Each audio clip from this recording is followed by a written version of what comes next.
Assalamualaikum warahmatullahi wabarakatuh. Halo teman-teman, bagaimana kabarnya hari ini? Semoga sehat-sehat ya. Yuk, pasti sudah semangat nih untuk belajar. Mari bersama-sama kita buka pembelajaran hari ini dengan membaca basmalah bersama-sama. Bismillahirrohmanirrohim. Yuk, silakan kalian simak penjelasan Pagun berikut ini. Ya, kesempatan kali ini kita akan belajar tentang perdagangan internasional, mulai dari pengertian, perbedaan perdagangan dalam negeri dan luar negeri, faktor pendorong, faktor penghambat, dan manfaat dari perdagangan internasional. Yuk, sekarang kita bahas satu persatu ya.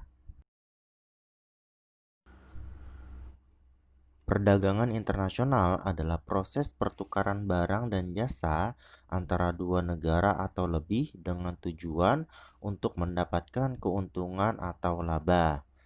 Nah, kalau misalnya sebuah negara mengirimkan atau menjual barang ke negara lain disebut dengan ekspor, pelakunya disebut dengan eksportir.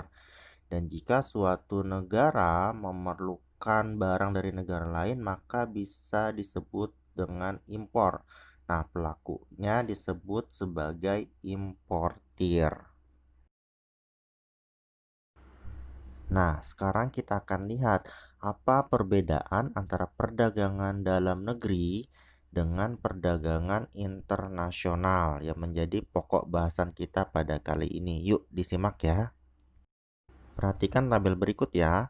Perdagangan dalam negeri, kegiatan dilakukan dalam suatu wilayah negara, pembeli berinteraksi secara langsung dengan penjual, mata uang yang digunakan sama, tidak ada biaya masuk, biaya angkut lebih murah, kualitas barang bervariasi, serta peraturan perundang-undangan yang sama.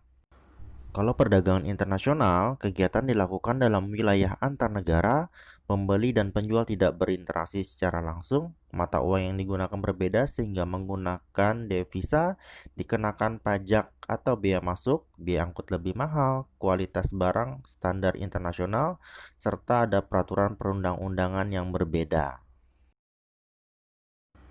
Pada dasarnya, perdagangan internasional muncul di latar belakangi oleh karena kemampuan menghasilkan barang atau jasa yang berbeda antara negara yang satu dengan negara yang lain.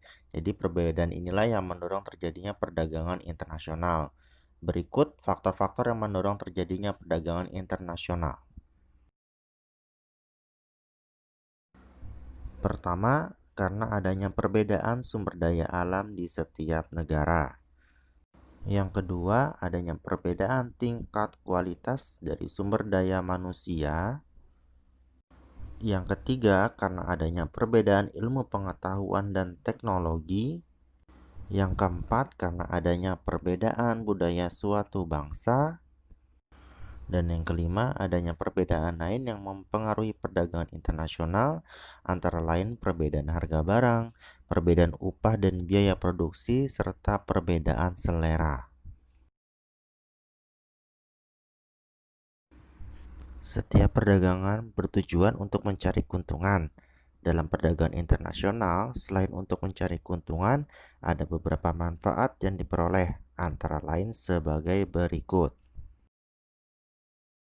Setiap negara dapat memenuhi kebutuhan barang dan jasa.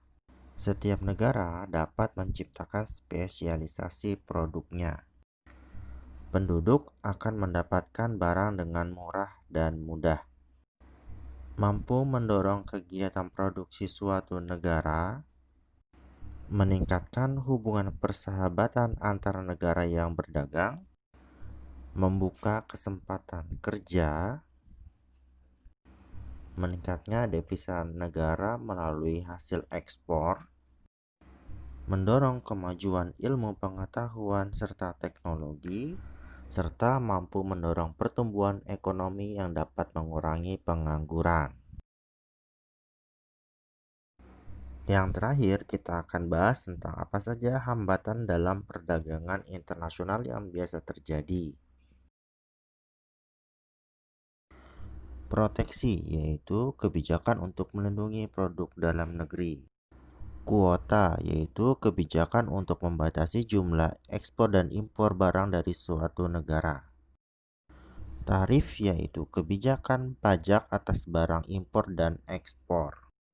Selanjutnya, politik dumping adalah kebijakan menjual barang di luar negeri lebih murah daripada di dalam negeri. Ya, cukup untuk pembelajaran kita pada hari ini. Semoga kalian bisa memahaminya. Sekian dari Bapak. Wassalamualaikum warahmatullahi wabarakatuh.